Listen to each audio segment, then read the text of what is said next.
All right, so we're hearing about AI literally everywhere, right? But what does it actually mean for our careers, for our jobs? Well, today we're going to cut right through all that noise and look at what the research actually tells us about AI and the future of work. And you'll see pretty quickly, it's a real double-edged sword. So let's just get right to it. The big question, the one that's probably on your mind, is AI coming for my job? It's such a simple question, right? But believe me, the answer is anything but. To even begin to answer that, I want to start with a number, 432. Now, what is that? Some random statistic? Nope. It's the key to unlocking this whole thing. See, that's the number of research studies that were pulled together and analyzed in one massive review. And that review is the foundation for everything we're talking about today. So what you're about to hear isn't just someone's opinion. It's backed by a huge amount of evidence. And all of that evidence, all 432 of those studies, they all point to this one central conflict. Is AI a job killer, or is it a job creator? The thing is, the research is crystal clear. It's not one or the other. It's both, and it's happening all at once. This quote from the study just nails it. AI is simultaneously displacing routine jobs and creating new high-skill roles. It's this exact push and pull, this tension, that is completely reshaping the world of work as we know it. So let's tackle the side of the story that makes us all a little nervous, right? The jobs that AI is replacing. Which areas are really on the front lines of this huge technological shift? Well, the data gives us a very, very clear answer. And here it is. Just look at this bar chart. You can see there's a definite pattern. Way up at the top with the biggest impact, manufacturing. And right behind it, you've got customer service and retail.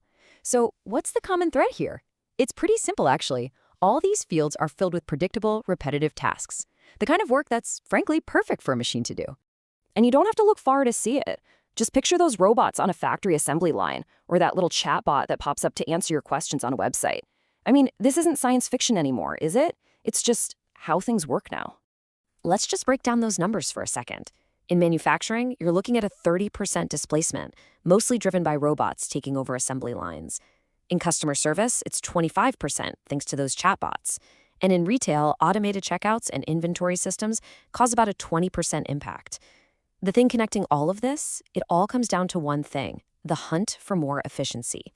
Okay, but if we stop there, we are missing the most exciting part of this story. Because yes, AI is a massive disruptor, but it's also a powerful engine for creating brand new opportunities. This is the other side of the coin. You know, the very definition of work is changing. You can see here, the whole focus is shifting. We're moving away from just doing the same repetitive task over and over and moving towards things like human AI collaboration and creative problem solving.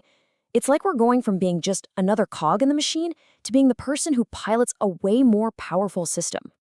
And just look at this list. These are the kinds of new careers that are popping up everywhere. Things like data scientist, machine learning engineer, even AI ethics professional. I mean, think about it. Most of these jobs didn't even exist a decade ago. Now, they're some of the fastest growing fields on the planet. But, and this is a big but, here's the catch. These new jobs aren't just simple one-for-one replacements for the old ones. They demand a totally different set of skills, a mix of really deep technical know-how and those uniquely human things like being able to adapt, to think critically, to be creative. And that right there, that brings us to the biggest challenge that the research points to, this widening skills gap. Because, like it says here, losing a job and creating a new one, it's just not a simple swap. The reality is way, way more complicated. To really get this, we have to understand a key idea from the research called employment polarization. It basically means the job market is splitting in two. You have high-skill, high-paying jobs growing, but also low-skill service jobs are growing. So what's getting squeezed out? Yeah, you guessed it, the middle.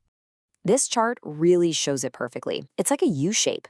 At the top end, you've got this growth in high-skill, high-wage jobs, like the AI specialists we were just talking about. But look what's happening in the middle. A steep drop. Those routine, middle-skilled jobs that used to be the backbone of the economy, they're vanishing. And this is the fundamental problem.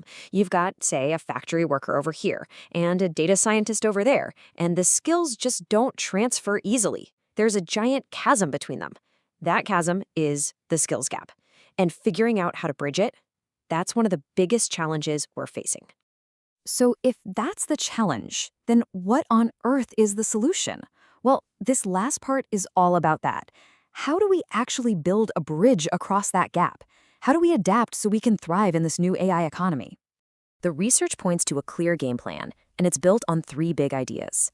First, we need to focus on reskilling and upskilling, and not just generic training, but super targeted programs that prepare people for the jobs that are actually in demand. Second, we all have to get on board with lifelong learning. I mean, in a world that changes this fast, your education can't just end at graduation. And third, and maybe this is the most crucial piece, none of this can happen in a silo. It takes real collaboration between governments, industries, and schools to build those clear paths from learning something new to actually earning a living with it. And that brings us to what might be the single most important takeaway from all 432 of those studies. The future isn't something that just happens to us. The path we take, well, that's a choice. The research makes it so clear that our own agency, our ability to adapt, both as individuals and as a whole society, that is the key factor that will decide whether we sink or swim. Which leaves us with one last, very personal question. The future of work isn't some far-off abstract idea. It's being built right here, right now, by the choices that all of us are making. This change is happening.